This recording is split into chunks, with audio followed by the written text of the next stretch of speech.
जर तुम्हाला fast weight loss करायचे असतील तर 3 गोष्टी महत्त्वाच्या सोडा. पहिली गोष्ट म्हणजे मैदा. तुम्हाला माहिती आहे की मैदा तसा हानिकारक आहे. याच्यामुळे तुम्हाला वेट लॉसमध्ये डेफिनेटली अडथळा येऊ शकतो. मैद्याच्या वेगळ्या गोष्टी, मैद्याची रोटी, ब्रेड, मैद्याचे समोसे, या प्रत्येक गोष्टीमध्ये मैदा आहे. त्याचबरोबर दुसरी गोष्ट म्हणजे साखर.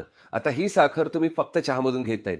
इव्हन 2 वेळा तुम्ही चहा प्यायलात तरी एवढा फरक पडत नाही. पण जे बाकीचे पदार्थ तुम्ही खाता, त्याच्यामध्ये खारी आली, बिस्किट आली, गुलाबजामुन किंवा आईस्क्रीम अशा कितीतरी गोष्टी आहेत. इव्हन सॉस जो आहे त्याच्यामध्ये पण साखर आहे. काही वेळेला साखर कळत पण नाही की किती टाकलं आणि त्याचे कंटेंट पण लिहिलेले नसतात. तर तिसरी म्हणजे फॅट्स. जे तुम्हाला ऑइल जे घेतात त्याच्यामध्ये डीप फ्राईड जे आहेत त्या पहिल्या गोष्टी टाळा. जसं आता पावसाळ्यात आहे, भजी खायचे का? एखाद्या वेळेला ठीक आहे. पण जर तुम्ही कंटिन्युअसली वडापाव, भजी खात असाल आणि तुम्ही स्वतःच्या पोटाकडे बघितलं तर हे सगळं त्याचं कारण आहे. त्यामुळे या 3 गोष्टी कंट्रोल करायला प्रयत्न करा आणि त्याचबरोबर बाकीचं आलंच, एक्सरसाइज आलं, डाएट आलं प्रॉपरली. या सगळ्याची माहिती मी वर्कशॉपमध्ये देतो. त्याच्यासाठी रजिस्टर करायचं असेल तर माझ्या बायोमध्ये जा किंवा नुसतं वर्कशॉप किंवा लिंक टाईप करा. तुम्हाला वर्कशॉपची लिंक मिळेल. पण ह्या 3 गोष्टी आत्तापासून सुरुवात करा सोडायला.